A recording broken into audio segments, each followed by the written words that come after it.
nuestro camino para nuestro desierto y para cumplir con fidelidad y con autenticidad la misión que tú nos has encargado. Te lo pedimos a ti por intercesión de nuestra Madre María, oyente fiel y solícita de tu palabra, tú que vives y reinas por los siglos de los siglos. Amén. Bueno, la meditación que yo les propongo en este día es una meditación sobre el profeta Elías. Vamos a hacer, como se suele decir en mi pueblo, de tripas corazones, a ver si esta hora logramos condensar y acercarnos un poco a ese conjunto de narraciones que la Biblia nos entrega, nos consigna sobre el profeta Elías. Yo he titulado a esta meditación de este viernes de Cuaresma, Elías y el encuentro con la palabra. Los puntos: desierto, camino, confianza y escucha. Ya entenderemos después porque esto está sacado de los mismos textos y seguramente es la conclusión a la que toda la historia, si así se puede llamar, de Elías, podíamos llegar. ¿Quién es Elías? Pues no es un personaje indiferente para la tradición bíblica, es un personaje muy conocido. El libro del profeta Malaquías, pueden ustedes anotar las citas y después revisar. El libro del profeta Malaquías, en el capítulo 3, en el versículo 21 al 24, dice: y pisotearéis a los impíos, porque serán ellos ceniza bajo la planta de vuestros pies. El día que yo preparo, dice el Señor Shebaot, acordaos de la ley de Moisés mi siervo, a quien yo prescribí en el Horeb preceptos y normas para todo Israel. El monte Horeb va a salir en las narraciones de Elías. Y continúa, versículo 23 del capítulo 3 de Malaquías. He aquí que yo os envío al profeta Elías antes que llegue el día del Señor, grande y terrible. Y él hará volver el corazón de los padres a los hijos y el corazón de los hijos a los padres, no sea que venga yo a herir la tierra de anatema.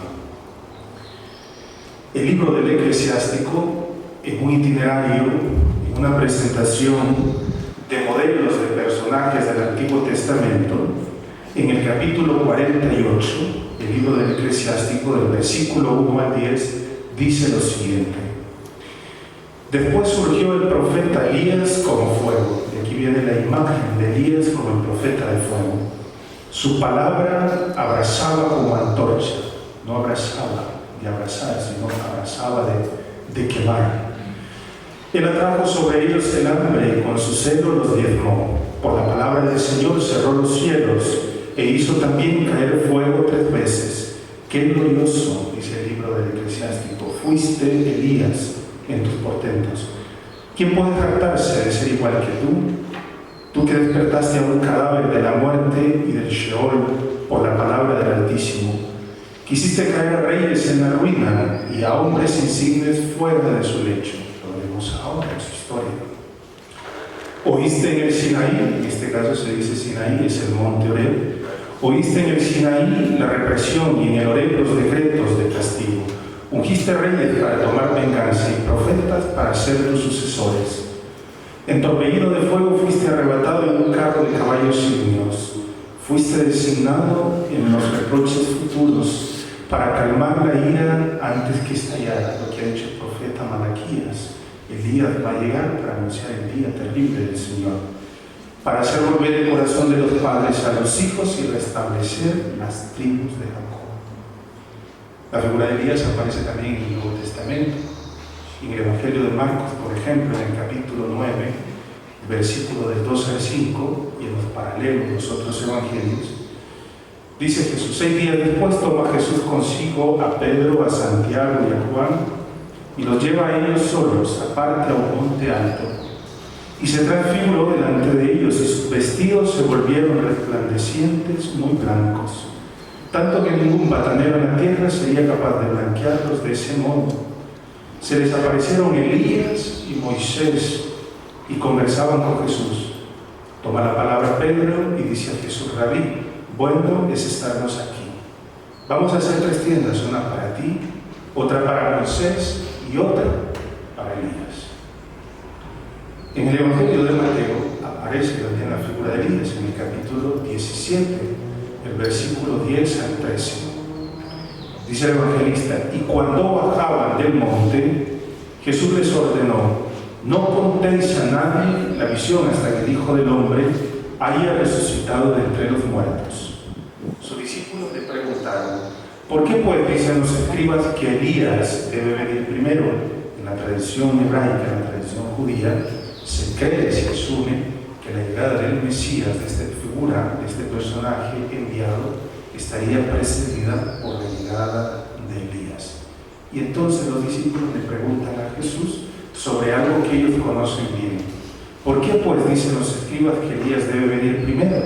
Respondió él: ciertamente Elías ha de venir a restaurarlo todo, dice Jesús. Os digo sin embargo, Elías ya vino, pero no le reconocieron, sino que hicieron con él cuanto quisieron. Está apuntando a Juan el Bautista, que había sido asesinado por Herodes. Así también el Hijo del Hombre tendrá que padecer de parte de ellos. Entonces los discípulos, atención, comprendieron que se refería a Juan el Bautista. En el Evangelio de Lucas, en el capítulo 4, versículos del 24 al 27, encontramos una enseñanza de Jesús en la que recurre directamente a Elías. Y añadió: en verdad os digo que ningún profeta es bien recibido en su patria, a propósito del recibimiento desastroso que le hicieron sus propios coterráneos, los nazarenos, cuando Jesús va a Nazaret y no puede operar allí ningún milagro. Pocos milagros, dice el evangelista. Os digo de verdad, muchas viudas había en Israel en los días de Elías, cuando se cerró el cielo por 3 años y 6 meses, es decir, 3 años y medio, y hubo una gran hambre en todo el país. Y a ninguna de ellas fue enviado Elías, sino a una mujer viuda de Sarepta de Sidón. Y muchos leprosos había en Israel en tiempos del profeta Eliseo, el sucesor del profeta Elías. Y ninguno de ellos fue purificado, sino Naamán el sirio. Se trata de los paganos, una viuda que es de Sarepta y Naamán, que es sirio, no pertenecen al pueblo de Israel. Y en el capítulo 1, en los relatos de la infancia, no existe la cita directamente sobre Elías, no se menciona directamente a Elías, o sí aparece el nombre de Elías, pero el evangelista está tomando una cita que es la del profeta Malaquías, en el momento en que el ángel está anunciando a Zacarías la concepción de su hijo, del futuro hijo, Juan el Bautista. Y durante el relato se dice lo siguiente: el ángel le dice a Zacarías: será para ti gozo y alegría, y muchos se gozarán en su nacimiento, porque será grande ante el Señor. Está describiendo la personalidad de Juan el Bautista. No beberá vino ni licor, estará lleno de Espíritu Santo ya desde el seno de su madre. Y a muchos de los hijos de Israel los convertirá al Señor su Dios. E irá delante de él con el espíritu, atención, y el poder de Elías. Y cita el pasaje del profeta Malaquías del capítulo 3: para hacer volver los corazones de los padres a los hijos y a los rebeldes a la prudencia de los justos, para preparar al Señor un pueblo bien dispuesto. Y finalmente, la cita que a mí me gusta mucho del Nuevo Testamento sobre el profeta Elías. ¿Quién iba a decirlo? Lo encontramos en la carta de Santiago, en el capítulo 5, del versículo 17 al 18. Elías era un hombre de igual condición que nosotros. Bellísimo esto, porque nos va a hacer entrar esta frase en la historia de Elías y descubrir un personaje cercano para nosotros y elegirlo muy bien como un compañero de camino. Elías era un hombre de igual condición que nosotros, es decir, era hombre como nosotros, ser humano como nosotros. Oró insistentemente para que no lloviese. Este es el dato definitivo que distingue la vida de Elías, según el autor de la carta de Santiago, la oración.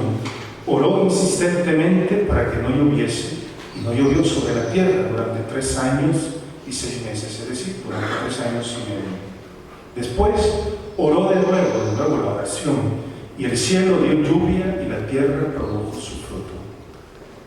Entonces, aquí que Elías sea un personaje santificado, canonizado y engrandecido por la tradición. Pero la pregunta que nos podríamos hacer es la siguiente: ¿qué es lo que hace grande a este profeta que el libro del Eclesiástico define como el profeta de fuego? ¿Qué hace grande a Elías? Veamos entonces su historia. Normalmente se suele hablar del ciclo de Elías para concluir todas las narraciones que aparecen en algunos capítulos del primer libro de los Reyes, el capítulo 17, el capítulo 18 y el capítulo 19. Y el segundo capítulo, el capítulo 2 del segundo libro de los Reyes. A todas estas narraciones se les denomina comúnmente ciclo de Elías. Seguramente porque todas tienen en común la figura del profeta, y en todas ellas la figura de Elías es el protagonista, digámoslo así, es el personaje que recorre de forma transversal todas estas narraciones. Pero como vamos a ver, o si ustedes se dan cuenta y comienzan leyendo el libro de los Reyes, el libro de los Reyes lo que cuenta, el libro primero y el libro segundo, lo que cuenta es la historia de la monarquía de Israel. El primer libro de Samuel cuenta el fin de la época de los jueces. A partir del capítulo 7-8 comenta o relata cómo nació la monarquía de Israel, una petición que le hace el pueblo al último de los jueces, que fue Samuel. El primer rey es Saúl, luego a la corte de Saúl entra el que será el futuro rey David, y el segundo libro de Samuel dedica toda la narración a la figura de David, cómo David llega a la cúspide del poder, el éxito, la gloria, la fama, y cómo aquello se resquebraja poco a poco, a causa también de la poca fidelidad de David a partir de aquellos errores que él comete, la muerte intencional de Urías, el adulterio con Betsabé, que era la mujer de Urías, y cómo todo eso genera una espiral de violencia. Una hija suya es violada por otro hijo suyo, uno de estos hermanos quiere vengarse de lo que ha hecho su hermana, su propia hermana, y un hijo acaba persiguiendo a su propio padre, a David, lo que había hecho antes Saúl con él.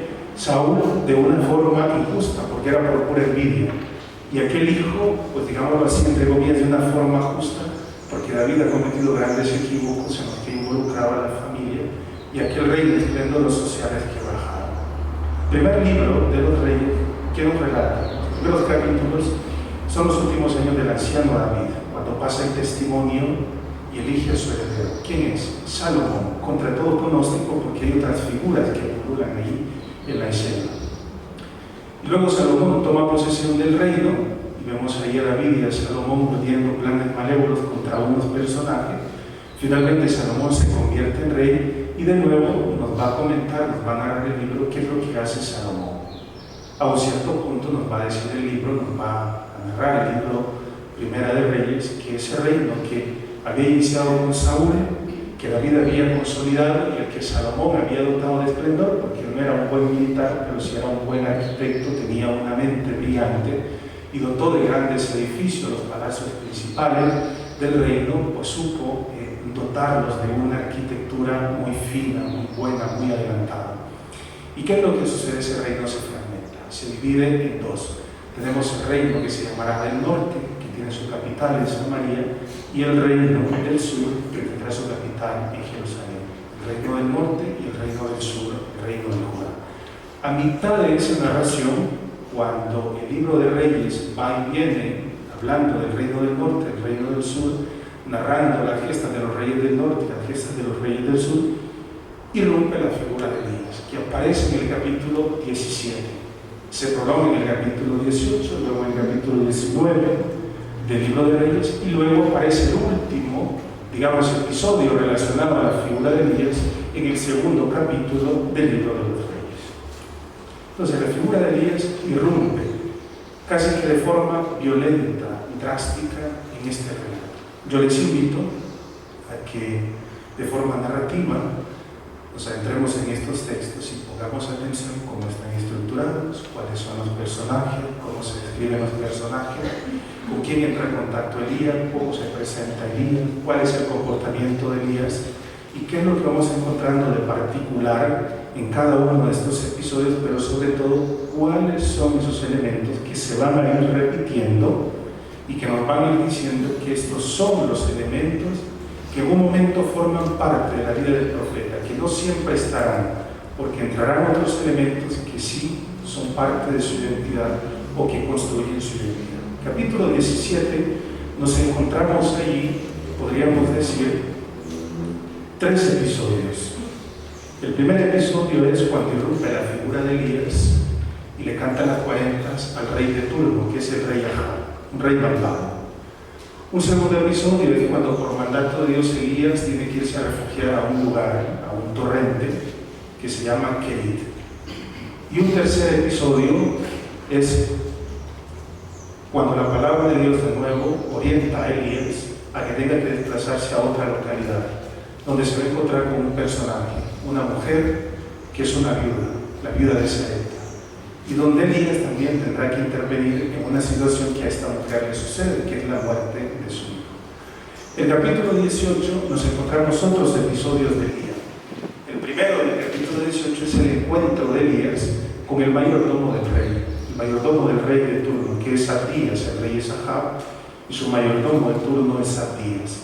El segundo episodio del capítulo 18 va a ser el encuentro con el rey Ahab, un encuentro frontal y determinante, donde los dos se van a decir sus verdades. Y el tercer episodio del capítulo 18 es la famosa escena del Monte Carmelo, cuando entran en duelo los profetas de los cultos paganos, los profetas, los religiosos de Baal, y cuando solamente aparece Elías como el abanderado, el defensor del culto del Dios de Israel. Y finalmente el capítulo 19, que es el que a mí me interesa, quiera Dios que lleguemos ahí, que es el camino que Elías tiene que hacer de ida y vuelta a Loret. De nuevo nos encontramos varias escenas. La escena de Elías, que no quiere caminar, un Elías que está muy decaído, parece que está deprimido. La escena de un Elías que es puesto en pie, que es alzado, es levantado. El episodio de Elías cuando finalmente llega a Loret, otra teofanía tan grande, tan apoteósica como aquella del Carmelo, pero con una diferencia, porque Dios se revelará en algo que resulta completamente inesperado, donde no se pensaba que podía encontrarlo. Después del espectacular, Dios se va a revelar en un acontecimiento nimio, insignificante, pero lleno, denso, que cambiará el rumbo de la vida de Elías. Leamos el capítulo 17. Elías, el tisbita de Tishbe, de Galaad, dijo a Ahab: vive el Señor Dios de Israel, a quien sirvo, que no habrá en estos años rocío ni lluvia, si no es por la palabra de mi boca. Sal de aquí, dirígete hacia oriente y escóndete en el torrente de Kerit, que está frente al Jordán. Habrás de beber del torrente, y ha ordenado a los cuervos que te suministren allí alimento. Procedió según la palabra del Señor y fue a establecerse en el torrente de Kerit, que está frente al Jordán. Los cuervos le llevaban pan por la mañana y carne por la tarde. Y bebía del torrente. Pero al cabo de un tiempo el torrente se secó porque no había lluvia en el país. Podemos decir que este capítulo, esta primera porción del capítulo 17, no hace otra cosa sino que relatarnos las coordenadas principales de la vida y de la misión de Elías.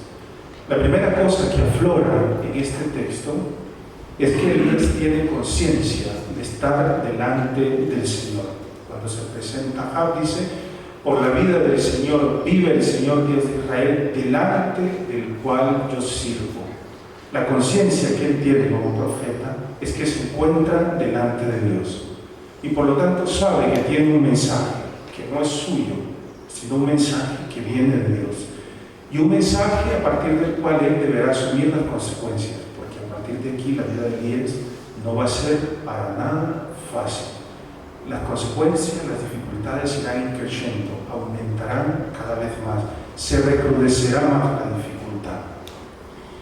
Pero no solamente tiene la palabra de Dios, el profeta va a ser la voz delante del pecado.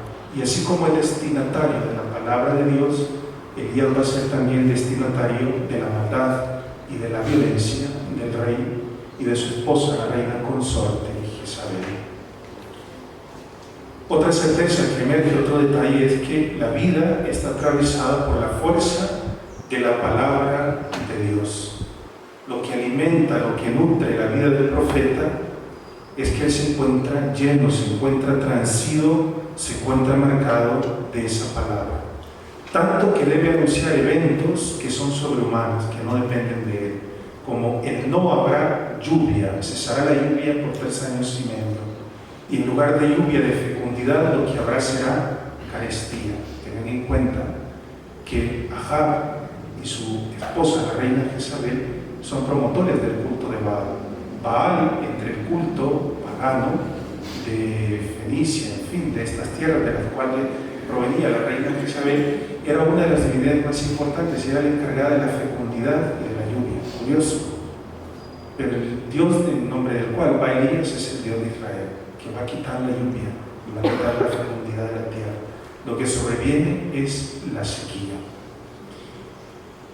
Otro elemento importante que emerge de esta porción del texto es la obediencia incondicionada de parte del profeta a la primera palabra que Dios le dirige.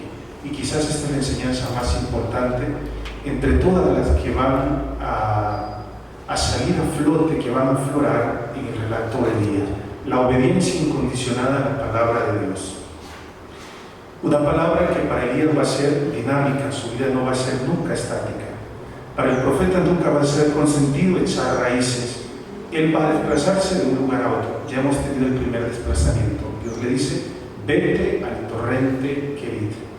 Y tiene que seguir las indicaciones que Dios le da. Tiene que ponerse en camino. Por lo tanto, lo que va a aparecer en la vida de Elías a partir de este momento, a modo de consigna, es el desierto, el camino, pero también la confianza incondicionada en Dios. Quedará de manifiesto a partir de ahora y en todos los relatos que la palabra de Dios, y no otra palabra, es lo que da especificidad y es lo que da identidad a la vida del profeta. Es decir, la palabra de Dios le va a marcar el estilo de vida y el modo de vida que el profeta tiene que llevar. ¿En qué sentido? La palabra de Dios lo alcanza como hombre, dice la carta de Santiago, Elías es hombre como nosotros. Lo comisiona para una misión que supone empeño, porque va a ser crucial, lo pondrá en peligro incluso. Lo envuelve en responsabilidades que son muy grandes, tendrá que enfrentarse a reyes y a sus maquinaciones. Y esta palabra, por tanto, no es un adorno, una camisa que Elías decidirá quitarse o ponerse según sea la circunstancia. Es el santo y seña que le va a dar identidad.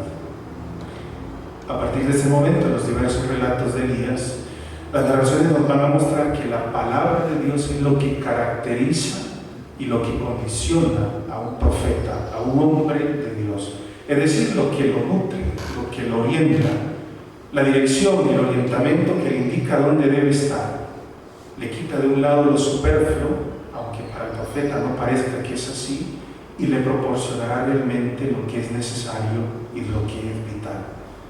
Igual que el pueblo de Israel en otrora, Elías también va a vivir de la supervivencia, es decir, de la dependencia de Dios. Igual que Israel, Elías se va a encontrar en el desierto.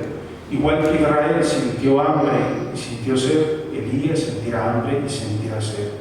Igual que Israel experimentará la desazón, Elías va a experimentar la soledad humana en lo más profundo. Pero a eso va a servir de contrapunto la experiencia contraria, la prueba de la confianza en Dios, cuando el creyente es capaz de fiarse a ojos cerrados a Dios. Elías se encuentra, por lo tanto, en un momento decisivo. El primer libro de los Reyes, en el capítulo 16, en los versículos 29 al 33, describe el panorama en el que se encuentra este hombre del cual nos está narrando el capítulo 17. Ahab, hijo de Omri, comenzó a reinar en Israel en el año 38 de Asa, rey de Judá. Ahab, hijo de Omri, reinó sobre Israel en Samaria 22 años. Ahab, hijo de Omri, hizo el mal a los ojos del Señor, más que todos los que fueron antes que él. Es decir, si los anteriores se portaron mal, este se portó peor todavía. Lo de menos fue haber seguido los pecados de Jeroboam, hijo de Nebat, sino que además tomó por mujer a Jezabel, hija de Tobaal, rey de los Sidonios, y se fue a servir a Baal, postrándose ante él. Una reina que no era de Israel, no era del pueblo elegido, era pagana. Iba a ser también auspiciador de los cultos de los dioses paganos, en lugar de obedecer al Dios de Israel. Alzó un altar a Baal en el santuario de Baal que edificó en Samaria. Hizo Ahab el chipo y aumentó la indignación del Señor Dios de Israel más que todos los reyes de Israel que le precedieron. Es decir, se portó muy mal e hizo lo que no estaba bien a los ojos del Señor. Este es el contexto en el que Elías va a vivir, donde lo gris, donde lo negro, la sombra y donde la muerte va a ser un término que se va a repetir. La muerte va a ser un término recurrente en todas las narraciones de Elías. Pero la consigna del profeta va a ser contraria, lo contrario. Vive el Señor Dios de Israel. Así irrumpe la figura de Elías, proclamando que el Dios de Israel está vivo y que actúa. Los relatos de Elías no nos dicen nada de sus experiencias anteriores. Se introduce la figura del profeta a partir del capítulo 17, sin decirnos lo que hubo antes, cómo Dios lo comisionó, cómo fue que descubrió él su vocación, cómo es que se sintió impelido y llamado a ejercer la vocación y la misión del profeta. Pero la carta de Santiago es muy intuitiva en este sentido. Nos dice que la figura de Elías encuentra su fuerza en qué cosa, en la oración. Lo repite 2 veces. Entonces Elías es un hombre como nosotros, no es un superhombre.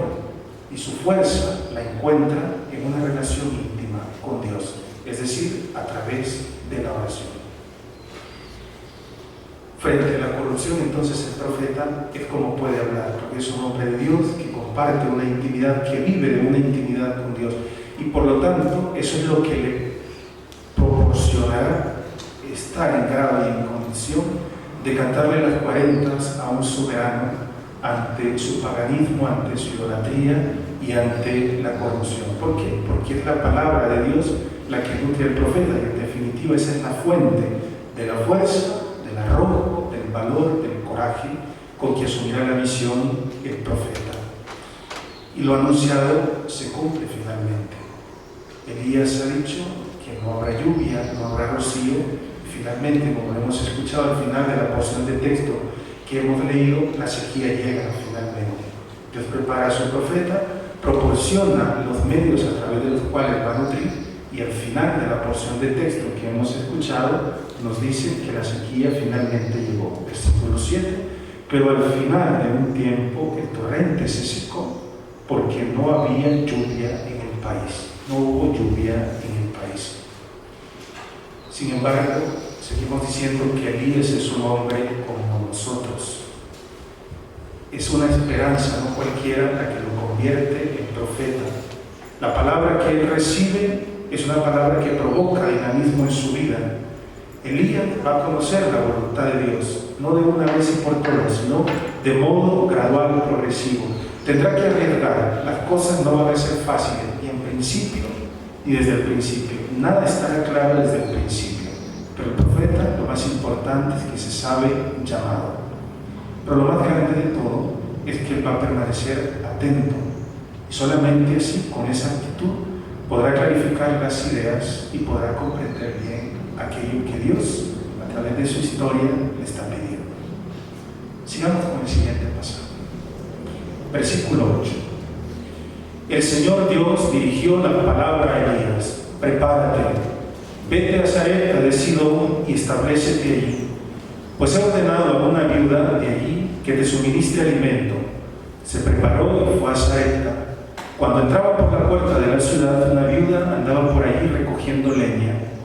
Elías la llamó y dijo: tráeme por favor un poco de agua en el jarro para beber. Cuando iba a traérsela, le gritó: tráeme por favor un trozo de pan. Ella respondió: por vida del Señor tu Dios, que el cántaro de harina no quedará vacío, la cintera de aceite no se agotará, hasta el día en que el Señor Dios conceda lluvia sobre la superficie de la tierra. Ella se fue e hizo lo que le había dicho Elías, y comieron él y su familia. Por mucho tiempo la hosa de harina no quedó vacía, y la cintera de aceite no se agotó, según la palabra del Señor que el Señor había pronunciado por boca de Elías. Otra porción del texto, capítulo 17, otro episodio.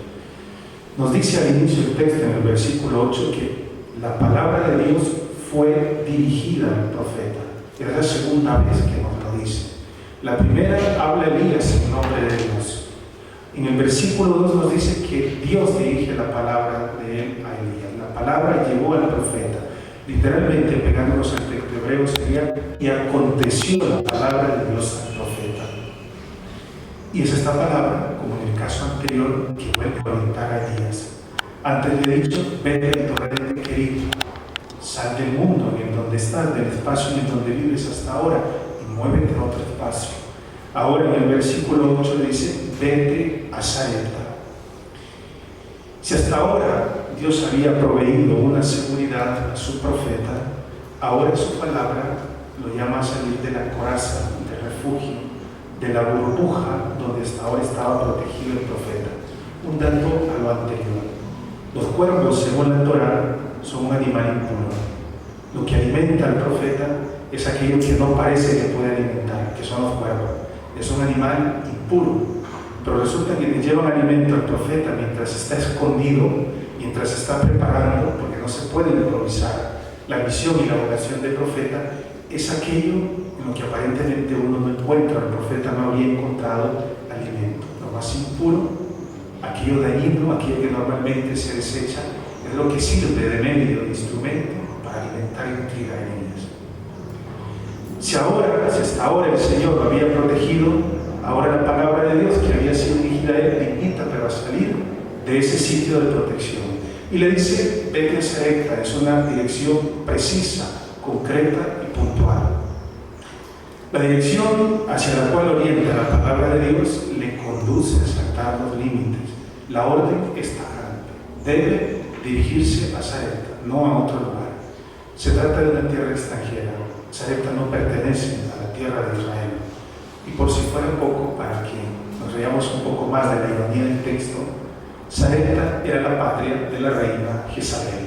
Era dominio de su padre, el territorio sobre el cual gobernaba Itobal, el papá de la reina Jezabel. Tiene que ir a un lugar que está en relación con aquella que no solamente le ha declarado la guerra, sino que quiere quitarle la vida. Aquel lugar que le recordará, digamos, a aquella que considera el profeta su enemigo acérrimo. Era una localidad fenicia, por lo tanto, no era tierra de Israel. Y el Señor entonces envía esta vez a un Elías desarmado, completamente necesitado, a una tierra, a un pueblo que no es el suyo, y le invita a vivir como extranjero, sin ninguna defensa, a exponerse a las inseguridades de una tierra que en principio le resultaría hostil, porque no era de la tierra de Israel y porque además tenía que ver con aquella de la cual él estaba huyendo, porque va a declararle la muerte.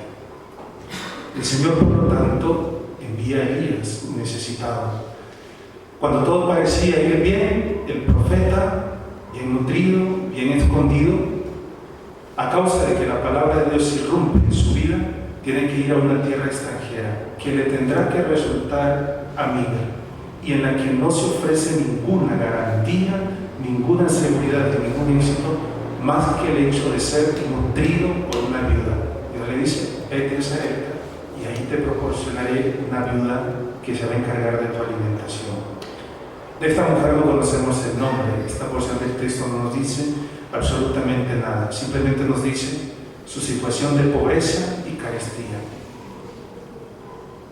Todo lo que nos dice el relato es para describir y para acentuar la gravedad de la situación de extrema pobreza y carestía en la que se encuentra esta mujer, tiene un hijo, lo sabemos, no sabemos cómo se llama, está en una actividad que le llevará a preparar lo último que va a hacer, porque luego lo que viene, lo que queda que esperar, ¿qué cosa es? La muerte. Como viuda, pertenece a una de las categorías más deplorables. Como viuda, depende de la caridad de los demás. Para su sostenimiento tienen que extender la mano y poder recibir lo que otros a su buena voluntad o desde su buena voluntad le puedan dar. Pero no todo es lo que parece o como nos parece. Las apariencias engañan. Dos caminos se van a juntar en este momento: el del profeta, el del hombre de Dios, y el de una miserable viuda que no tiene absolutamente nada, que lo único que tiene es un hijo y que al final también el hijo va a morir. A partir de este encuentro, los dos van a emprender un camino que les conducirá a aprender a vivir de confianza en Dios y a caminar contra aquello que nosotros llamamos el sentido común, pero que a veces es el menor o es el menos común de los sentidos. A partir de este encuentro entre el profeta y la viuda, los dos, el hombre de Dios y aquella mujer necesitada, emprenderán también un camino de relación dinámica, un proceso, un viaje de transformación y de maduración. Tanto Elías como la viuda de Sarepta, el hombre de Israel como la pagana, van a descubrir que su existencia, por muy difícil que sea, está confiada a las manos de Dios. ¿Qué aprenderá el profeta? Ante todo, que las apariencias engañan.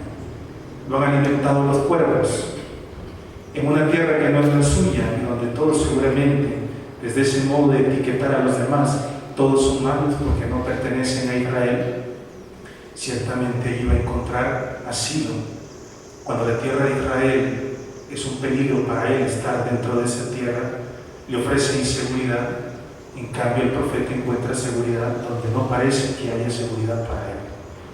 Antes había sido alimentado por los cuervos, ahora va a ser alimentado por una ciudadana de una tierra hostil. Como dicen en mi pueblo, lo que no mata engorda, lo que no te mata engorda, y lo que no te atonta te aviva. Esta va a ser, podríamos decir de alguna manera, la consigna hasta ahora del profeta Elías. Elías se descubrirá pobre, pero más pobre incluso que aquella mujer pobre que no tiene nada. ¿Por qué? Porque le tendrá que pedir para poder subsistir. No es que ella le ofrece de inmediato, Elías tiene que pedirle a ella que le brinde sustento, que le brinde alimento. ¿Dependerá el profeta de alguien que ni siquiera puede garantizar algo para su propia vida porque está viviendo bajo el mínimo vital? Pero justamente aquella que parece no tener nada es la que salvará, es la que cuidará y proporcionará sostenimiento al hombre de Dios. Detrás de aquella indigente que no es capaz de proveerse más allá del mínimo vital, Elías va a descubrir que se encuentra el rostro de Dios, aunque no lo parezca. De hecho, el texto usa la misma expresión que ha usado en la porción anterior. Dios proporcionó alimento a través de los cuervos al profeta. Utilizará la misma expresión para indicar que aquello que le viene dado por la viuda es Dios mismo que se lo está dando. En un periodo difícil como el que está atravesando Elías, Dios es fiel y es incluso, como solamente Él sabe hacerlo, contra viento y marea, contra cualquier tempestad, contra cualquier dificultad, mantener vivo a su profeta, antes con los cuervos, por medio de los cuervos, ahora a través de una mujer pagana, viuda, pero sobre todo pobre. Casi como subrayando algo que es importante o que nos tendría que resultar importante, que la vida que emana del pobre es la misma vida de Dios. Las realidades de las que normalmente nosotros prescindimos o de las cuales pensamos que nada nos enseñan o que están desprovistas de Dios, son las que al final están más llenas de Dios y son las que al final nos nutren y nos edifican y nos sostienen como Elías en el camino de la vida. Eso es el profeta y la viuda que aprenderá. No tenía más que un puñado de harina, dice el texto, y un poco de óleo en la aceitera, lo suficiente según ella para alimentar a su hijo. Estoy recogiendo los palos para luego cocinar lo poco que tengo, hacer una torta, comerla con mi hijo, comeremos y mañana moriremos. Una vez consumado aquel alimento, no quedaba otra posibilidad para aquella mujer sino la muerte. De nuevo, el tema de la muerte en la vida y en el camino de Elías. Pero a solicitud del profeta, aquella viuda que no cuenta con las condiciones y contra todo pronóstico, va a ser algo que no estaba en sus propios planes.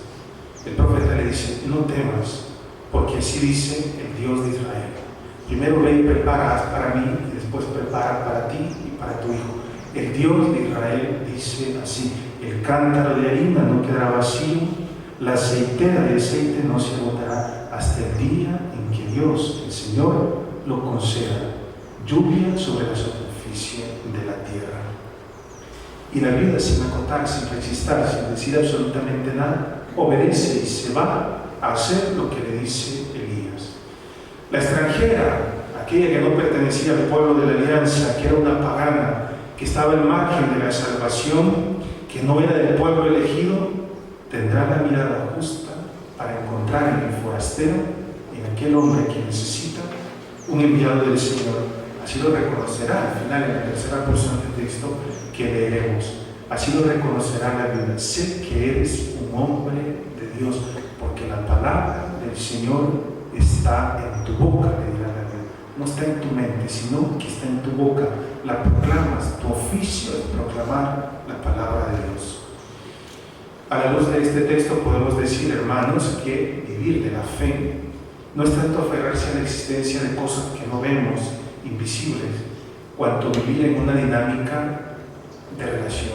Y eso nos lo va a enseñar Elías y nos lo va a enseñar la viuda. La fuerza de la fe está en la relación. No se trata de saber o no saber, sino de saber entrar o no en relación, de conocer desde y en la intimidad. Pensemos, por ejemplo, en la parábola del juicio de las naciones: tuve hambre y me diste de comer. ¿Cuándo, Señor, te vimos? ¿Cuándo, Señor, te encontramos? El criterio no es saber o no saber. El criterio es simplemente que aquello que hicimos o no hicimos, aquellas personas, lo estábamos haciendo directamente al Señor. La ignorancia no es un criterio. Quizás el pasaje de la viuda de Sarepta nos debe ayudar a nosotros a asumir una nueva perspectiva. No solamente sentirnos hermanos, porque ayudamos a otros, ayudamos a los que no tienen con lo que nosotros tenemos, sino porque nos dejamos acoger por ellos, porque los pobres nos hacen entender que también nosotros somos pobres. A ellos les falta y a nosotros nos sobra, pero a ellos les sobra aquello que a nosotros en realidad nos falta. Y esto es lo que va a enseñarle la viuda al profeta Elías. Elías comprobará de primera mano lo que le ha dicho el Señor antes de ir a Sarepta: una viuda te va a sostener, y comprobará él directamente que la mano del pobre, aquella mano que pensamos normalmente que está extendida simplemente para mendigar, para pedir, para recoger lo que a otros les sobra, será esa mano, la que pensamos nosotros que fastidia porque mucho piden, va a ser esa mano la que tendrá la capacidad de donar el alimento, de provocarle la vida al profeta y de suscitarle la fuerza que él necesita para caminar. Sigamos con la tercera porción del texto de este capítulo. Versículo 17. Después de esto, el hijo de la dueña de casa cayó gravemente enfermo, hasta el punto de que no le quedaba ya aliento. Entonces ella dijo a Elías: ¿se acabó todo entre tú y yo, hombre de Dios? ¿Has venido a recordarme mis faltas y a provocar la muerte de mi hijo? Elías respondió: entrégame a tu hijo. Él lo tomó de su regazo, lo subió a la habitación de arriba que él ocupaba y lo acostó en su lecho. Luego clamó así al Señor: Señor Dios mío, ¿vas a hacer mal también a la viuda que me hospeda causando la muerte de su hijo?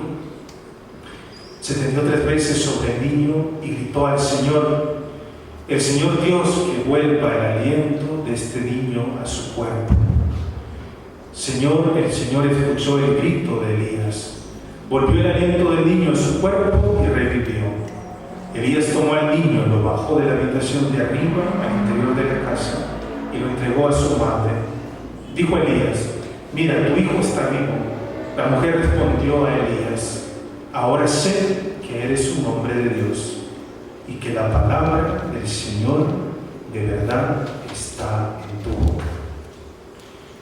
¿Dónde acontece esta escena? En la intimidad del hogar, en lo profundo de aquella casa seguramente pobre, donde no habrían cosas más allá de lo común, de lo corriente, en la casa de aquella que ha decidido darle sostén, sostenimiento, alimento, que ha querido nutrir al profeta Elías.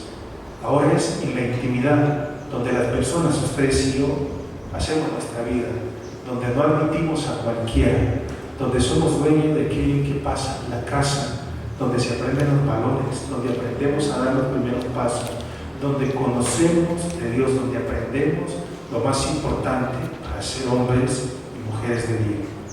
Dios se revela nuevamente como un Dios sin fronteras. Antes eran los cuernos, después por el acto de caridad de la viuda, ahora en el interior de la casa. Por si fuera poco, el hombre de Dios, su actuación entra al interior de una casa pagana. Pero la viuda se vuelve a Elías a causa de un dolor sin límite, un dolor que se suma a la desgracia hasta más no poder que ya había en su vida, a la pobreza, a la viudez, es decir, a la soledad. Se suma ahora la mayor de todas las soledades, con la enfermedad y luego con la consiguiente muerte del hijo. Dice el término hebreo que la enfermedad era Hazak Meod, dice, era muy fuerte, hasta el punto de que no había, dice, Nefesh, aliento vital en el interior del niño, y a causa de lo cual el chico fallece. La pregunta de la mujer es determinante. Nuestra traducción pone: se acabó todo entre tú y yo, hombre de Dios. Has venido a recordarme mis faltas y a provocar la muerte de mi hijo. La viuda le ha dicho antes: comeremos y moriremos, porque no hay otra posibilidad. Pero el profeta le dice, en cambio: haz como te digo y verás que no moriréis. No temas. Apegados al texto hebreo, la mujer formula una pregunta directa y muy seria al profeta. Dice a secas en el hebreo, que es directo: ¿qué a ti y a mí, hombre de Dios? Has venido a mí, dice, para recordar mis culpas y para matar a mi hijo, ¿sí? Para ser causa de ruina. En otras palabras, la viuda le dice a Elías: ¿qué quieres de mí? Vete de una vez. Como diciendo, tenía razón. ¿Qué significa esta presencia tuya? Que evita por un lado que el óleo y la harina no se agoten, pero por otro lado provocas la muerte de mi hijo. ¿Qué Dios es este tuyo?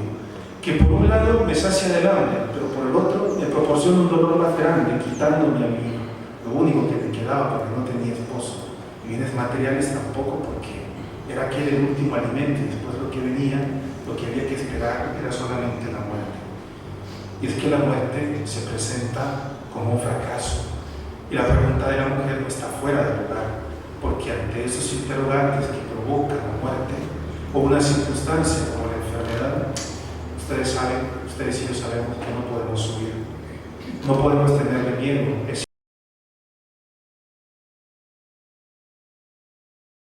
inútil. Tenemos que plantearnos qué sentido tiene esta vida. ¿Es absurda o no esta vida? Y ese es el temor que enfrentamos cuando nos encontramos ante situaciones como esas. El miedo no solamente de enfrentar ya la situación, sino lo que aquella situación provoca: el no sentido, saborear el absurdo, la incomprensión, lo que no se puede digerir fácilmente, el temer que sea una vida derrochada, un tiempo derrochado, poco aprovechado hasta ahora. Pero ante eso tenemos dos opciones: quedarnos ahí, frustrarnos, o buscar una respuesta significativa, que en estos casos no viene del buen sentido o del sentido común, porque aquí falla, es el menor y el menos común de los sentidos. Funciona la respuesta de la fe, que nos hace entender de otra manera nuestra vida. Por lo tanto, la muerte pone en crisis a la mujer, pero también pondrá en crisis a Elías. Frente a la muerte de la mujer y Elías se interrogan, la mujer a Elías, y Elías se volverá aquel que hasta ahora le ha proporcionado todo a través de diferentes medios. Elías se dirigirá directamente a Dios. La viuda cuestiona a Elías y Elías, el hombre de Dios, apelará a su Dios. La opción de creer en Dios se enfrenta y es desafiada por otras fuerzas que tienen que ver con realidades duras, fuertes, dramáticas, que se nos imponen, querramos o no, como la muerte, la enfermedad, la desventura, el trágico destino o la angustia. Lo que vive Elías seguramente es lo que hemos vivido nosotros o lo que tendremos que vivir nosotros, directa o indirectamente. Alguna vez lo hemos vivido personalmente, otras veces con otras personas que ven la muerte como un castigo. Y no hacemos otra cosa sino que establecer con ellas una relación amorosa, de compañía profunda. Y en ese silencio no vamos con palabras altisonantes o con grandes teoremas de teología o con grandes conceptos, vamos simplemente con el deseo de compartir aquel dolor en medio de un silencio ciertamente cargado de esperanza, con una presencia atenta y amorosa. Ante el misterio de la muerte, lo único que puede aquietarnos es la proximidad amorosa, que se vuelve completamente indispensable. Veamos la respuesta de Elías a esta mujer. Le pide que le entregue su hijo. Mientras tanto, él toma al muchacho, lo sube a la habitación donde habitaba, donde residía, y lo acuesta en el lecho. Y también Elías es el momento en el que se plantea interrogante. Se vuelve el Señor con una pregunta directa a propósito de la viuda, de aquello que ella ha hecho sobre él en favor, en beneficio suyo. Y la frase se abre con un apelo. Dice Elías: Señor Dios mío. No es una invocación de resentimiento ni de reproche, es una invocación de confianza. Y la súplica es: ¿vas a ser también mala la viuda que me hospeda, causando la muerte de su hijo? También, dice ella, ¿vas a hacer también a ella? ¿Qué indica eso? Ese también con que Elías se dirige a Dios parece indicar que el profeta cree o parece creer que en su vocación todo lo que está pasando hasta ahora tiene en última instancia como responsable a Dios. En otras palabras, Elías estaría diciendo: no solo me deseas a mí ponerme a prueba, sino también a esta mujer, a la que tú me has enviado, o que has enviado a mí para que ella me hospedara. Elías remite en última instancia su súplica a Dios, sabiendo que es en Él donde puede encontrar la última respuesta. En este punto entonces la relación, podríamos decir, entre Dios y el profeta es una relación íntima, pero no deja de ser conflictiva. Sin miedo el profeta se vuelve a Dios. Señor, dice, Señor Dios mío. La relación entre Dios y el profeta es una relación viva, y Elías lo sabe. Hasta ahora Dios le ha dado prueba, no ha faltado, lo ha mantenido, lo ha sostenido, le ha proporcionado a través de diferentes medios lo que necesita para estar en pie. La verdadera fuerza de esta relación que Dios ha establecido con el profeta, dice la carta de Santiago, ¿dónde está? En la oración, en la intimidad, en el encuentro íntimo con Dios. Por eso es que Elías puede hacerse cargo de cualquier situación, de las situaciones que hasta ahora se le han planteado, porque vive de una singular y personal relación con Dios.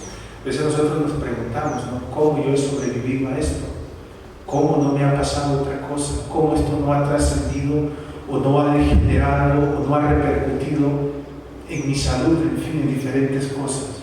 Seguramente porque, aunque nos demos cuenta, no nos demos cuenta, o a veces no seamos capaces de percatarnos, igual que el profeta, Dios también nos sostiene. Por muy blanda, por muy escasa que sea nuestra oración, pero sentirnos confiados en Dios, agarrados de Él, protegidos por Él, es lo que nos mantiene. En esta escena Dios no habla directamente, simplemente se nos indica que Dios escuchó la voz de Elías, es decir, la súplica de Elías, e inmediatamente volvió el nefesh, el aliento vital, al interior del niño, del joven. La respuesta de Dios es inmediata, como la respuesta de la viuda a la petición de Elías.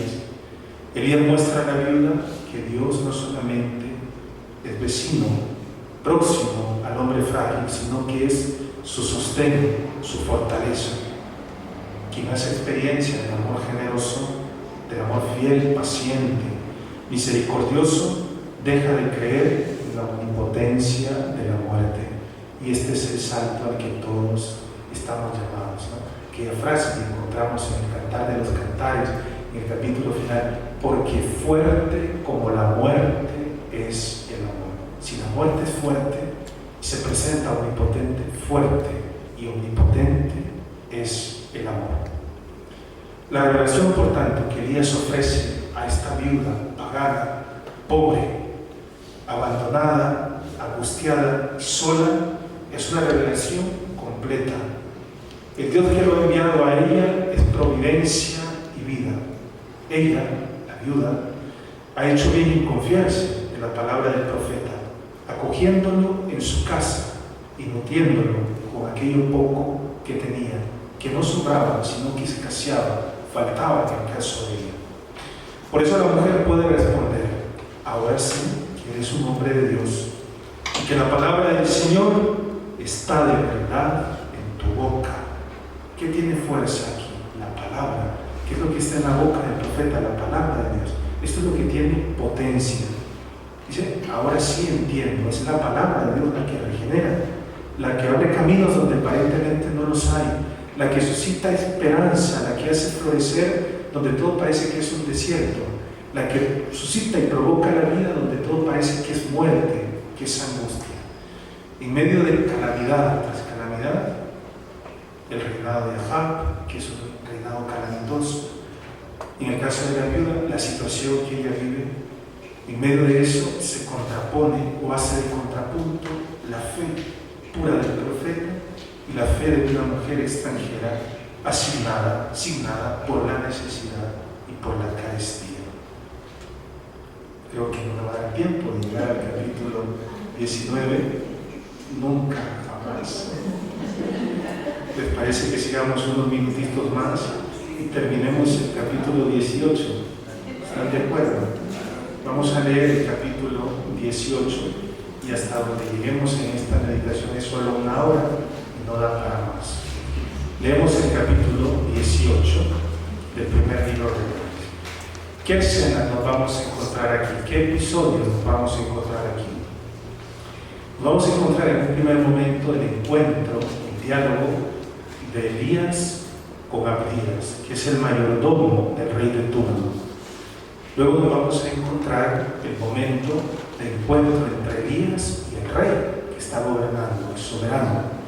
Y un tercer episodio va a ser el encuentro de Elías con los profetas de Baal, donde va a asistir también el pueblo de Israel.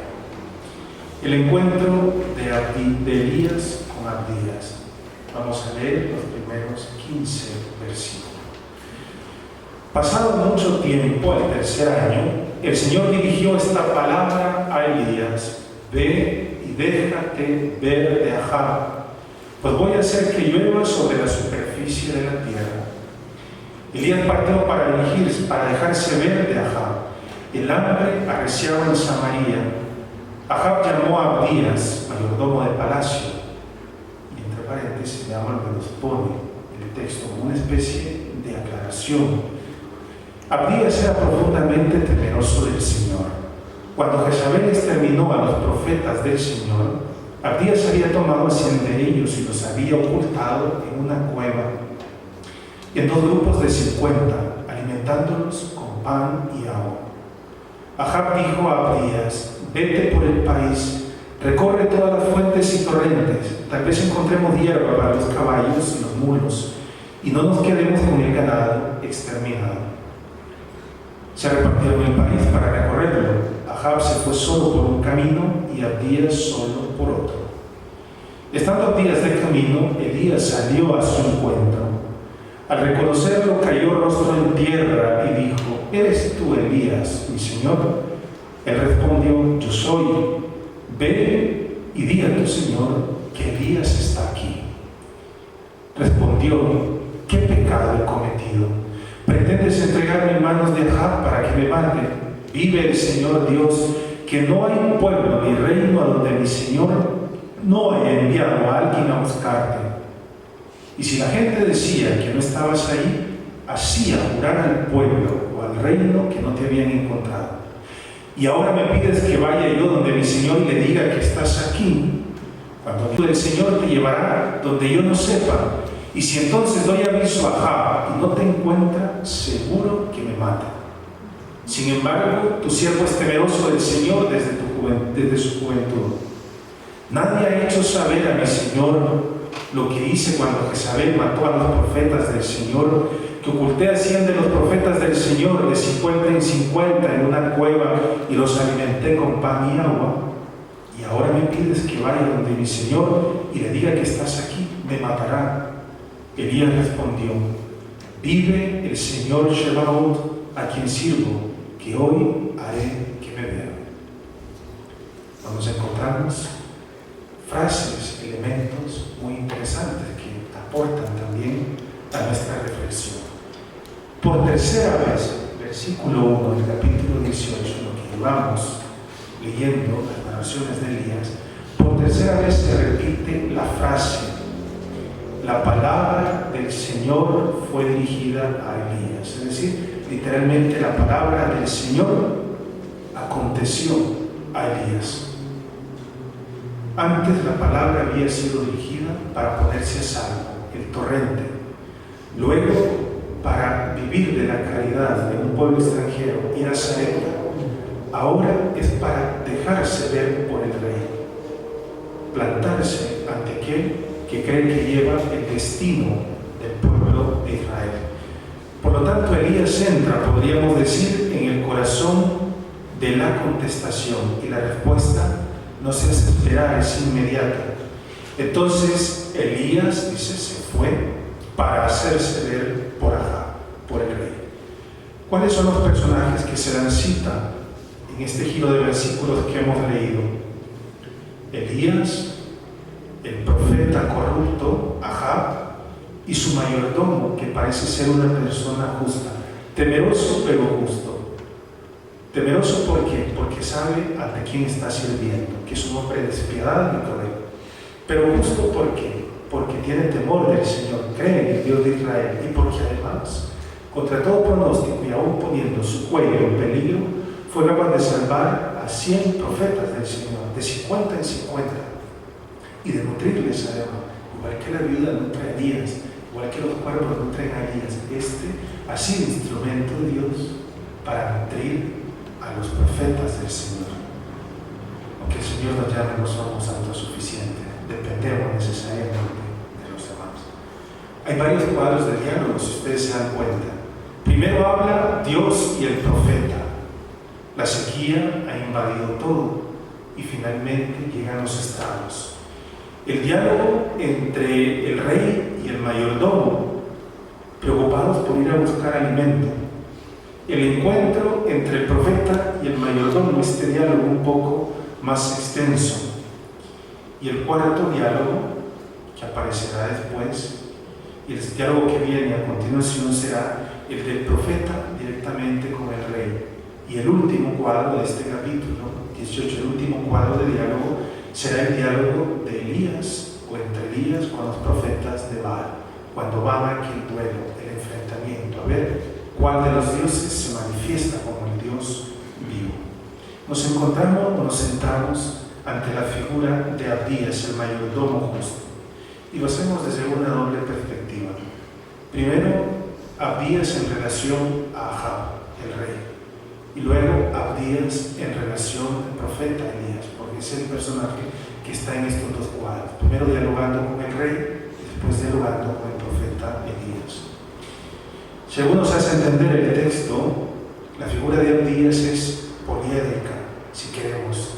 Tiene diferentes caras, podemos verlo desde diferentes ángulos, de diferentes perspectivas. No nos resultaría por eso lejana a nosotros, porque también podemos estar en su lugar. Respecto al rey Ahab, ¿cuál es el comportamiento de este mayordomo? Mientras el pueblo muere de sequía, porque la sequía ha llegado, el rey Ahab está preocupado de salvar su ganado. Vete a buscar, vamos a buscar, no sea que el ganado se extermine. Al rey no le interesa a la gente. Al rey lo que le interesa es su ganado. Dentro de esta situación dramática de maldad, de insensibilidad, donde no hay una escala de valores completamente discutible, donde para el rey primero está su ganado y en última instancia sus súbditos, las personas, en esta situación dramática encontramos a Abdías, un hombre que teme al Señor, que ha practicado la justicia, pero que también tiene certeza de quién es aquel hombre al cual sirve, el soberano al cual sirve. Abdías se encuentra en medio de una situación de temor y de miedo, no solo porque sabe cuál es la maldad de su patrón y los límites insospechados, si es que tiene límites este hombre, sino porque teme perder también su puesto. De por medio está el puesto que él tiene en la corte, y con ello el prestigio, el poder, lo que eso proporciona, la prestancia social, los privilegios que le da estar cerca del rey.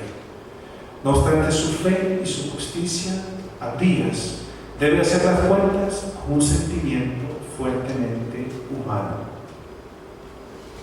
O seguir realmente la fe, las convicciones de mi fe, o salvar mi vida. Difícil esto, ¿no? Eso se va a encontrar en la misma disyuntiva. Nos lo relatará San Lucas en el capítulo 22, ¿no? Ante aquel momento dramático de lucha interna que vivirán.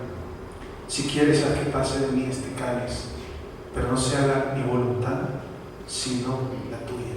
Difícil, entre aquello que lo visceral, lo instintivo nos invita a hacer, salvar la vida, o seguir nuestros criterios que llevan a exponer nuestra vida, seguir nuestra fe, nuestra convicción, que nos lleva tantas veces al límite, al peligro.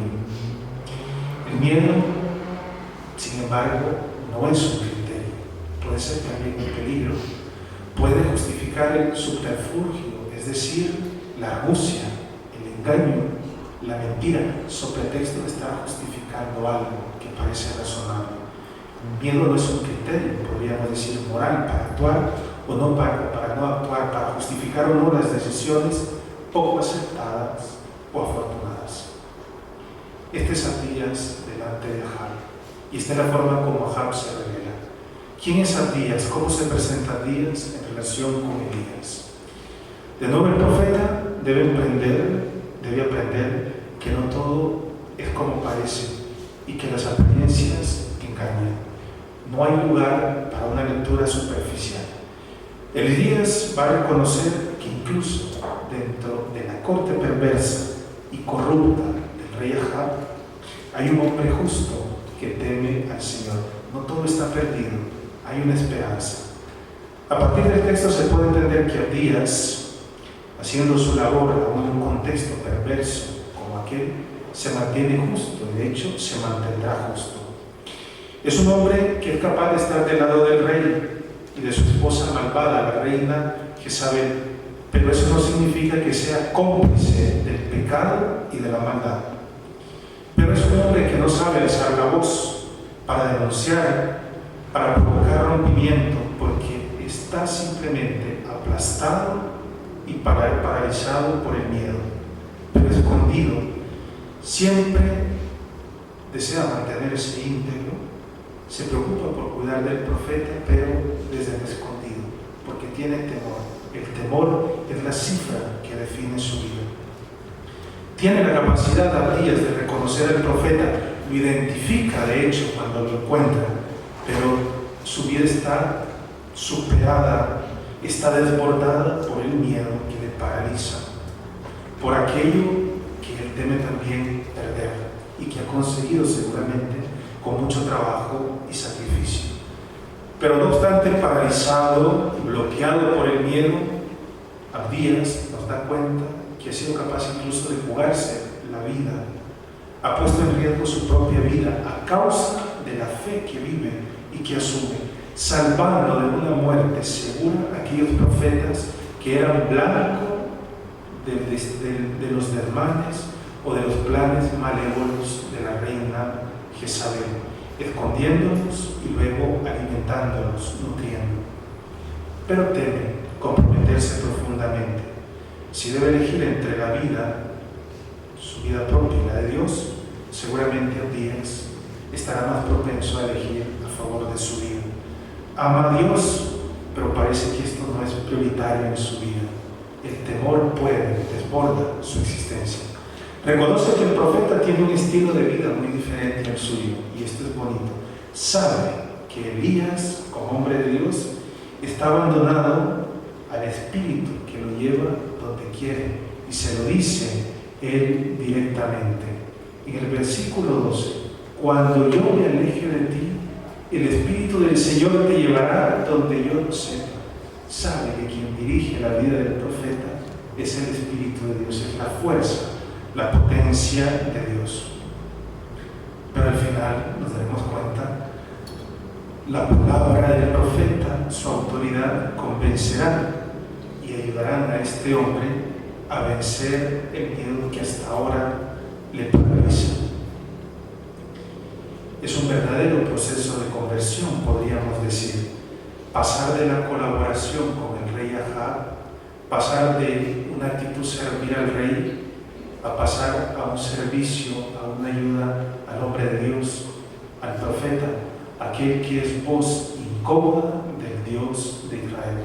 Su servicio va a ser en adelante para el profeta y no para un rey desvergonzado que cree dominar y que cree gobernar. Creo que en este sentido Israel, y nosotros hoy el nuevo Israel, la iglesia, tiene necesidad de profetas y no de creyentes miedosos. Que lo diga Monseñor Romero, que la próxima semana celebramos su memoria. No creyentes miedosos, sino profeta. Y es que el texto nos enseña que la fe sin profecía pierde su sentido, oscurece su valor y la convierte en inocua, es decir, no resulta significativa ni atractiva. Y así, de este modo, se puede convertir entonces sí en un opio, en una droga, para la conciencia de quien la asume, como para la conciencia de los demás. Los profetas despiertan, desacomodan, sacuden, despiertan del sopor, de la modorra, del sueño, de ese inactivismo, de esa pasividad sin sentido, y hacen descubrir el sentido de la vida, asumiendo ciertamente las fatigas que vienen por delante. Gloria al Padre, y al Hijo, y al Espíritu Santo.